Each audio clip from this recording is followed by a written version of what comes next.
Anvarning andishasi. Anvar Shahidbek bilan Maxtumning so'zlariga qarshi majhul bir vaziyatda bosh qimirlatib supaga qaytdi. Ularning chiqib ketishlarini kutib turgandek, ichki eshikdan Ra'no ko'rindi. Har zamon titrab uchib ketishga hozir turgan boshidagi sariq atlas parchasini bir qo'li bilan bosib ushlagan edi. Anvar Ra'noni shu holda ko'rib so'fa yonidagi ochilgan gullar ustida to'xtadi. Ra'no kelar ekan, o'pkalik ko'z bilan Anvarga kulimsirab qarar edi. Kelib so'fa labida turgan bo'sh laganlarga taqildi. Bu kunga mehmondorchiligimizdan rozi bo'lgan o'xshaysiz, Anvar aka, dedi qayrilib Ra'no. Juda rozi bo'ldim, dedi Anvar va Ra'noning yoniga keldi.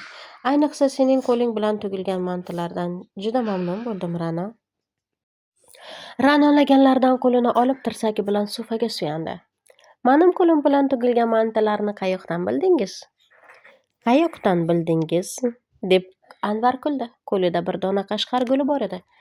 Ayniqsa sening qo'ling nimaga tekkan bo'lsa, men o'shani darrov sezaman. Men tikkan mantilar qanday ekan? Tanimaydi deysanmi? Tanimaysiz. Choklari diqqat bilan chimtilgan, to'rt burchagi ikkiga qovushtirilgan. Do'ndiq. Tanimaydi deb o'ylaysanmi? Men nuqul sen tikkan mantilarni tanlab yedim. Mazaliq ekanmi? Mazaliq nima degan so'z, dedi Anvar.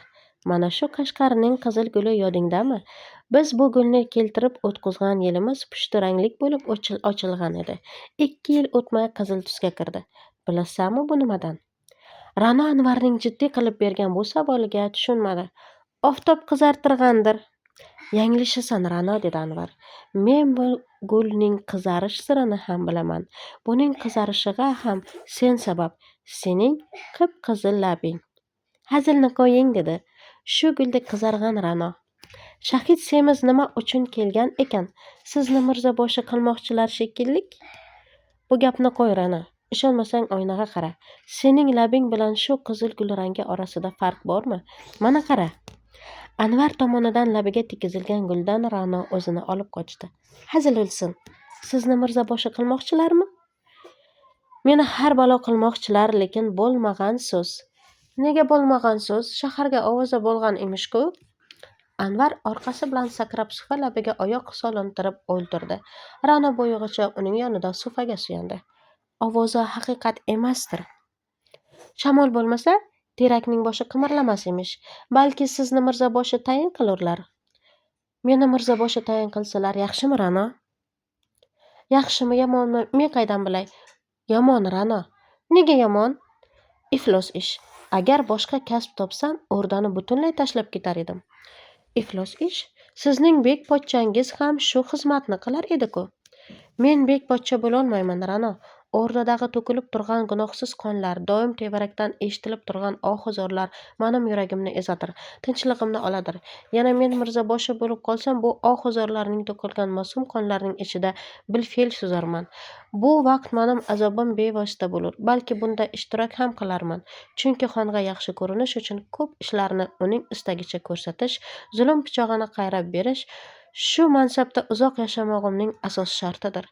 Lekin men bunday vijdonsizlik uchun yaratilmaganga o'xshayman.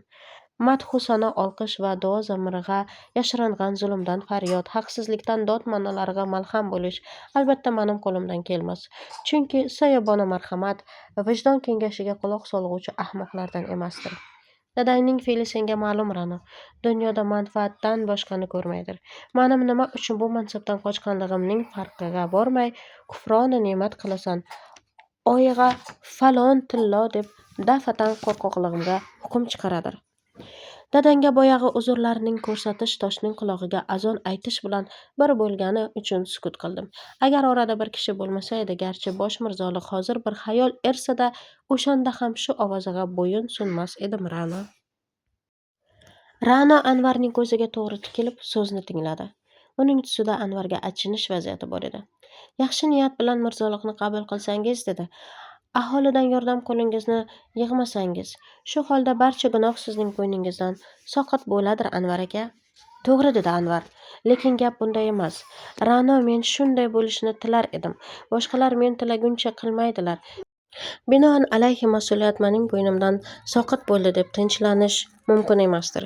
Sen tamoman boshqacha tushungan bir masala sening harakating va istaging aksincha natijalanib tursa, ruhan ezilasan, vijdonan azoblanasan. Mana asli mushkulot shu nuqtadadir. Yo'qsa gardandan soqit qilib qo'yish har narsadan ham qulay vazifa.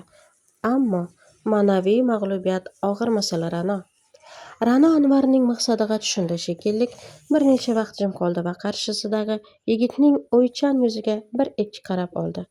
Demak, mirzo boshliqni qabul qilmaysiz. Agar topshirsalar qabul qilaman. Shunchalik mushkulot ichida. Chunki otang buni mendan talab qiladir. Otamning qanday biyligi bor? Ma'sum bu savoldan so'ng Anvar entikib qo'ydi va Ra'noni bir fursat ko'zdan kechirib turdi.